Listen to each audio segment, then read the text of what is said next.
It is of the utmost importance that you understand how that narcissist operates, because it doesn't matter how educated you are. It doesn't matter how rough and rugged you may be. It doesn't matter how soft and nurturing your nature may be. These toxic people bypass your strong points and access your life in areas of weakness where they then wreak havoc. Let's talk about it.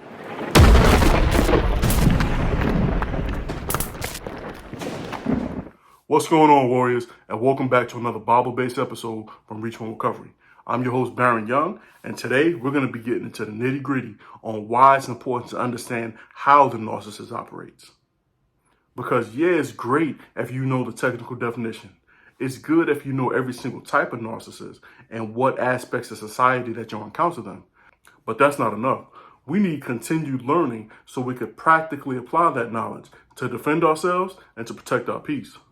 Because if I'm being 100% honest, when the narc got me, I knew bad people existed in this world. I just didn't have the appropriate frame of reference. I could think of maybe like a comic book villain where it was the mad scientist or the criminal mastermind whose malicious intent was written all over their sleeve. Now, I might have been exaggerating a little bit there, but I at least thought I'd be able to tell the difference between the good people and the bad people. But these narcissists are some slippery bastards, and I guess you can be that way when you don't have a moral backbone. But I never thought in 100 years somebody would play a character in order to gain my favor. And as I was distracted by that mask, they were asking exploratory questions to find out what my weaknesses were. Questions about my past trauma. Questions about how I got hurt in my previous relationships. Now, these are all appropriate questions in healthy relationships as well. But the difference is they were asking them way too early. They were asking before they earned access to that knowledge. They were asking before that trust was developed both ways, and it was one-sided sharing. See, these narcissists do this so they can find the chinks in your armor, and that weakness is an easy access point to them, for them to infiltrate your life and to give you a special concoction of toxicity that acts like a virus, destroying you from the inside out. But let me give you some examples so you have a frame of reference and better understand what I'm talking about. Let's go back to the two examples I gave at the intro. Let's say you're that soft, nurturing woman. You're draped in your divine feminine energy. You've gone through life mastering and regulating your emotions. So that's a skill set for you. That's a strong point. A narcissist knows they can't come at you with full-blown emotional abuse. Because what others might see as a red flag, you see as a full-blown atom bomb, and you'll set that thing off and get out of there. And the same could be said for financial abuse. Because if you hold the traditional roles in a relationship for a man and woman, a man can't come at you with nothing. And I mean nothing, not even aspirations. You're paying for all the dates. They have a dead-end job or no job at all. And they're looking to move in with you quick, fast, in a hurry so you can support them. Again, you'll see that for the danger that it is, and you'll get out of there early.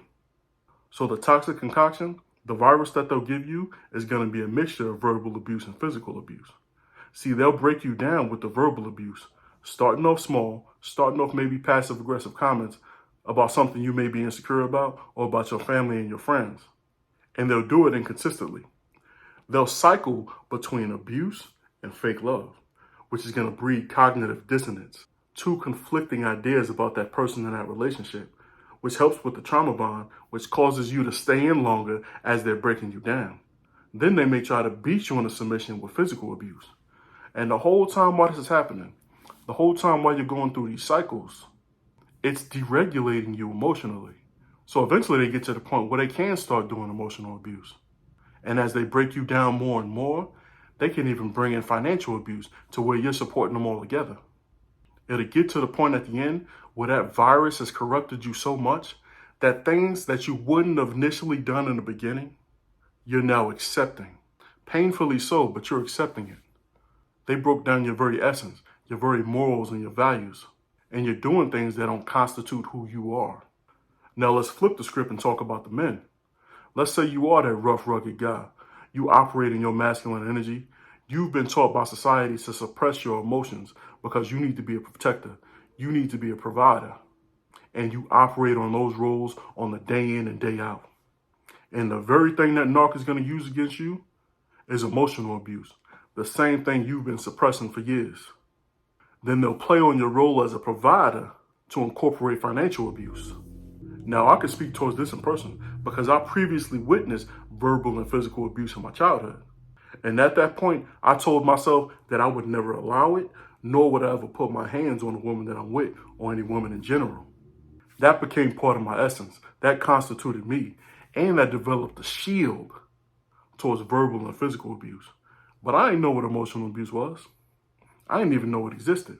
And I understood financial abuse to an extent, but I thought that was just for the celebrities. I ain't had to worry about that. But boy, was I wrong. Because I went into that situationship with that strong defense against verbal and physical abuse. And of course, the North bypassed it. They implemented that emotional and that financial abuse. Of course, they started out small and they oscillated between the good and the bad. But every single time it was a pain. It hurt. And I knew I was getting hurt, but I didn't know why because my shield was up. And over time, as that pain, as that virus was taking its toll, my constitution would get weaker and weaker. My original values, the very essence of me, was eroding. And what a lot of people explain it is as dying slowly in that relationship. And that's what was happening. And at the time, I started to figure out where it was coming from. But it took me getting with a therapist to thoroughly understand what was happening and some of the flaws in me that might have tolerated that behavior. For real, it was the therapist that put me on emotional abuse. I remember her sitting across from me telling me, "Don't you know that chronic cheating is a form of emotional abuse?" And I was in such denial that I challenged her. And without her saying any words, I looked at the look that she gave me. The look of, are you seriously challenging a trained professional? And it really started to hit me. The knowledge was really seeking in of what I was going through. But through that knowledge, through that enlightenment of what I was going through, as well as some of the flaws in me, I was able to build myself up, get out of that situation and heal. But that knowledge was key to healing and recovery. Matter of fact, it was key to me avoiding the narc altogether. I just didn't have it. And what further reinforced that was the Bible. Just look at the quote in Hosea 4:6. It says, "My people are destroyed through lack of knowledge." Now that's the all-encompassing knowledge as Jesus Christ is your Lord and Savior. But that also includes everything in the good book. This is the original redemptive power, the first healing journal that you'll need. It gives you the playbook for how to live your life and what to watch out for the enemy. Just look at 1 Peter 5:8. It says, "Be sober, be vigilant, because your adversary, the devil, walks about like a roaring lion, seeking whom he may devour." And then go deeper into their game plan. In John 10:10, where it says the enemy comes to steal, kill, and destroy. You get the whole objective of the enemy right here. And it sounds very much like how the narcissist seeks you out and how that virus destroys you from the inside out. Because let's be honest, nobody's visibly getting devoured. But when you have that flesh-eating virus, that toxicity and that trauma bond on the inside of you, that feeling that you're dying slowly inside, that's the type of devouring that's happening of our very constitution, our very essence. And it all started to make sense. When I heard that we're destroyed through lack of knowledge, it's a warning to us, but it's a game plan for the enemy. Because the enemy knows the Bible. He knows that if he focuses on a thing that you're warned against, he can use that as his game plan. So when he's seeking somebody to devour, when you have a narcissist seeking somebody to attack, to infiltrate their life, they're seeking that area of weakness. And when you don't have the knowledge, you're vulnerable. But when you know the plans of the enemy, when you know your internal flaws, the areas that you need to work on to build yourself up, you become a stronghold. There's no longer easy access to you. Now, the narc is still going to try you, but that energy vampire has to meet you at the door and ask permission for entry. But at that point, with your discernment and your knowledge, you can look them up and down, figure them out, and tell them to get to stepping before they even set foot in your palace. And when I tell you that narcissist is going to be mad, ooh, they're going to be big mad, y'all.